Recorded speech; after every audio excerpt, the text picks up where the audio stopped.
सर्वकार्येषु सर्वदा। तो भारतम जय तो संस्कृतम एपी संस्कृत स्टडीज यूट्यूब चैनल को समस्त को स्वागतम।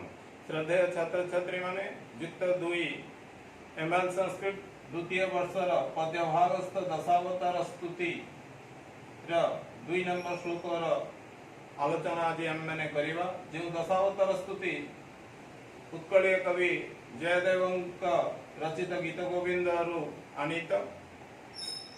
जो जयदेव जन्मस्थान पुरी जिलार केन्दुली ग्राम प्राची नदी कूलस्थ केन्दुली ग्राम अटे।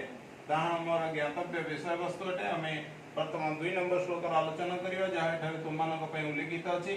क्षितिरति विपुल तरे तब तिष्ठति पृष्ठे धरणी धारण किण चक्र गरिष्ठे केशव धृत कच्छप रूप जय जगदीश हरे। एठारे प्रथमे अन्वय करी आलोचना करिया पूर्व देखि नेबा संधि विच्छेद। क्षितिरति विपुल तरे क्षिति ही युक्त अति विपुल तरे।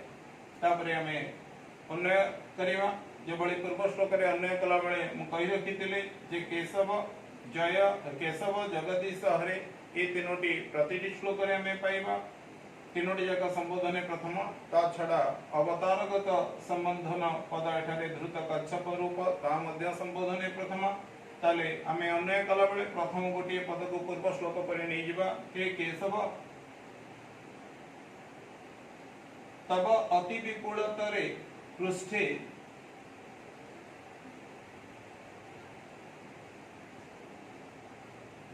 हे केशव तब अति विपुलतरे पृष्ठे धरणी धारण केण चक्र गरिष्ठे पृष्ठे क्षिति ही तिष्ठति। हे धृत कच्छप रूप जगदीश हरे तब जय भवतु। तले प्रथम रे हे केशव तब अति विपुल तरे धरणी धारण किण चक्र गरिष्ठे पृष्ठे क्षिति ही तिष्ठति। तले हे केशव अर्थात हे भगवान संबोधन प्रथम तब संबंधे षष्ठी वासे षष्ठी तुमर अति विपुल तरे धरणी धारण किण चक्र गरिष्ठे पृष्ठे ये तीनोटी जाक पद मुख्य पद एठारे पृष्ठे अधिकरण सप्तमी होइथिबा दृष्टि तार पूर्व विशेषण पद दुईटी जाक मध्य अधिकरण सप्तमी हेबो। ताले एठारे कोन कहछि तब अति विपुल तरे विपुल शब्द से अर्थ विराट। एठारे तारे गोटे उपसर्ग लागिछि अति एवं गोटे प्रत्यय लागिछि तर। ताले आमे जतेबेले कोनोसी शब्द पूर्वरु अति लगेइ दउ उपसर्ग ताहा अत्यंत वा अत्यधिक अर्थ को बुझाई थाए। ताले आमे देखिबा विपुलर अर्थ यदि विराट हुए ताले यदि आमे ता पूर्वरु अति विपुल कहि तार अर्थ को अति विराट करिबा ताले ताहा हम आखि को बा हम बुद्धिर अगोचर होई जाउछि। एवं खाली अति विपुल नहे परवर्ती समय पुणी तर प्रत्यय लगाइछि जहा को इंग्रजी रे कंपैरेटिव डिग्री कुआ जाय। जेते बेला हमर असीम जिनसटा भी दिमाग भीतर को आसीला से कोछि ताठारो आहुरी अधिक। ताले एठी हमें कहि परिबा अनएक्सपेक्टेड विराटत्व जो विराटर सीमा नहीं असीम कहना यह भगवान पीठी ऊपर कुआइछि।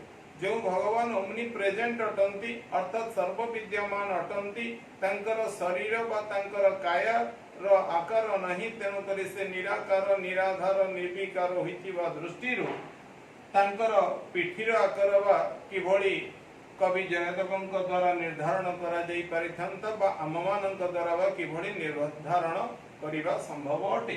तेनुकरी एठारे जयदेव कहिचंती तब अति विपुलतरे एवं पृष्ठे अति विपुलतरे मझिरे गोटे पौराणिक मत संबंधी पद नहीं धरणी धारण किण चक्र गरिष्ठे। धरणी अर्थात पृथ्वी धरण्याः धारणं धरणी धारणं षष्ठी तत्पुरुष समास तेन जातम किणं धरणी धारण किण किण चक्रम। तापरे कुआ जाउची एहा तृतीय तत्पुरुष सुप्सुवा समास। तले धरण्याः धारणं षष्ठी तत्पुरुष तेन किण चक्रम बा तेन जातम किण चक्रम तृतीय तत्पुरुष सप्तमी तत्पुरुष। तापरे अस्ति तेन गरिष्ठम तृतीय तत्पुरुष कमा तस्मिन्।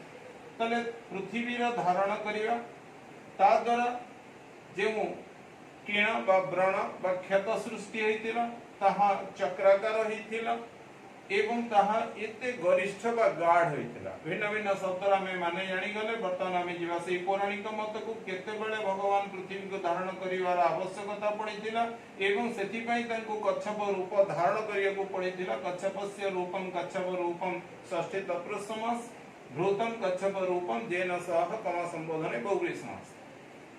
जहाँ फल रे कि आज से ही कच्छप अवतार रूपी भगवान कर आमे स्तुति करूचे। उत्कल कवि जयदेव स्तुति करिसंती आमे तांको अनुधावन करी आमे मध्य स्तुति करूचे। से कूर्म रूप वा कच्छप रूपधारी जगदीश जगन्नाथंकर तले कह जाउची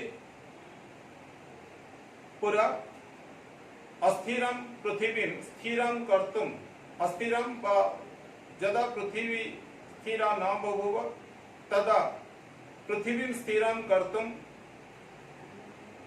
भगवान कूर्म रूपम धृतवान।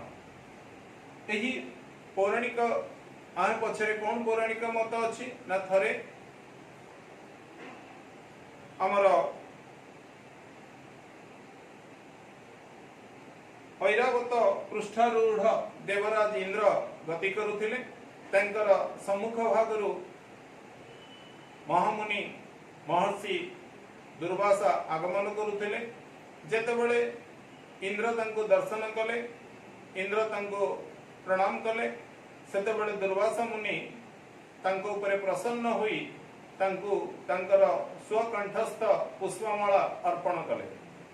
किंतु तत्क्षणात् किछि समय मुहूर्त ही ऐरावतारूढ़ देवराज इंद्र दुर्वासा ऋषिंक द्वारा प्रदत्त से ही पुष्पमाला को निज कंठरु बाहर करी ताहाकु निजर वाहक वाहन गजराज ऐरावतर मस्तक रे पिंधाई देले। किंतु से तो थिला जहा भी हेले पशु तेणुकरी से मध्य तत्क्षणात् से पुष्पमालार मर्यादा को जेतेबेले तार मालिक देवराज इंद्र ग्रहण कलेनी किछि समय पई दुर्वासा को ता अपमान होइथिला। किंतु परवर्ती समय जेतेबेले से पशु गजराज ऐरावत निज मस्तक रु से पुष्पमाला को तले पकाई पादरे दलिदेला सेतेबेले दुर्वासा मुनि को अत्यधिक अपमान होइतिला। जहा फळे महाकोपी दुर्वासा मुनि सेतेबेले अभिशाप दे देवराज इंद्र को कहितिले तव श्री हि नश्यतु अर्थात तुमर ऐश्वर्य नष्ट जाऊ। जेतेबेले ये अभिशाप कार्यकारी होइतिला इंद्र पाखरे देवराज इंद्र पाखरे सेतेबेले केवल देवराज इंद्र नहंती देवकुल कर श्री बा योग्यता नष्ट हो गला। दानव मानकर औद्धत्य बेलु बेल बढ़िबा को लागिला एवं परवर्ती समय कौनसी प्रकार देवता एवं दानव उभय मिसी संधि सूत्र रे बांधी हुई समुद्र मंथन करिवा चेष्टा कले। समुद्र मंथन करिवा को जेतेबेले प्रलय कालीन से समुद्र को से मंथन करिवा चेष्टा करिसंती उभय मिसी पक्ष एवं प्रतिपक्ष भाव रे सेतेबेले से मंदर पर्वत को खुआदंड भाव सेठरे ग्रहण करिसंती। नागराज वासुकी को सेठरे रजु भाव ग्रहण करिसंती। किंतु गोटे खुआदंड जेतेबेले आमे मा अरिका दधि मंथन करंती सेतेबेले चटु बा खुआदंडटी निश्चित भाव प्रथमे ठीक आजिकल ग्राइंडर चक्री परी ताहा निम्न रे ही लागी रहिबा दरकार बा निम्न रे ही प्रथमे घूर्णन होला परे ताहा धीरे धीरे उपरिस्थ अंचल रे घूर्णित हेबा दरकार। तेणुकरी सेठारे से समय रे मंदर पर्वत को खुआदंड भाव नहीं गले। वासुकी नाग को से माने चटु भाव रजु भाव बा रसी भाव नहीं गले। किंतु पृथ्वी अस्थिर अछि तेणुकरी से अस्थिर पृथ्वी को स्थिर करिवार आवश्यकता अछि। परवर्ती समय रे जो पृथ्वी स्थिर हेले ही सृष्टिकर्ता ब्रह्मा पृथ्वी रे समस्त जीव जगत को सर्जना करिवा संभव हेबो। तेणुकरी यह विचार करी भगवान को सेतबेले कूर्म रूप वा कच्छ रूप धारण करिवा को पड़िथिला से अस्थिर पृथ्वी को स्थिर करिया पई।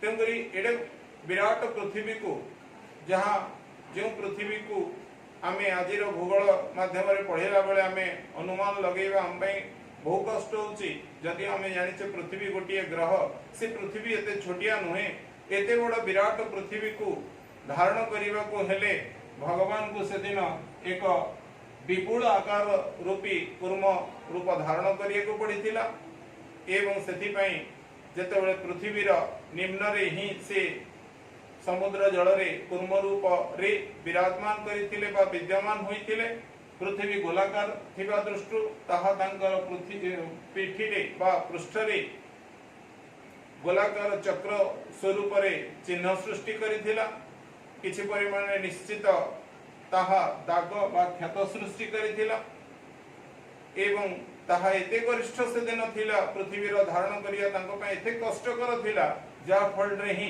सेही दिन ठारू कच्छप बा कूर्म रूप रे कूर्म पृष्ठ रे चक्राकार चिन्ह रही अछि बोली हमने विचार करूचे यही हमर कूर्म बा कच्छप पीठी रे चक्राकार चिन्ह देखिबा पछर पौराणिक तत्व बा महत्व अटे ताले एही भली भाव रे से दिन परवर्ती समय पृथ्वी जीवजंतु सर्जना निमित्त पृथ्वी अस्थिर पृथ्वी को स्थिर करने निमित्त ही भगवान को कूर्म रूप धारण करने को पड़ीथिला एवं सही कूर्म रूपी भगवान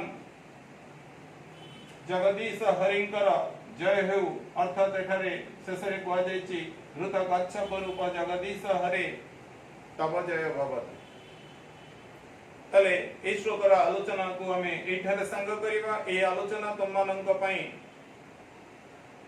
उपादेय हेउथिले निश्चित भाବରେ तुमने ए चैनल को लाइक सब्सक्राइब और शेयर करी उत्साहित करियो बोली मोर आशा विश्वास धन्यवाद।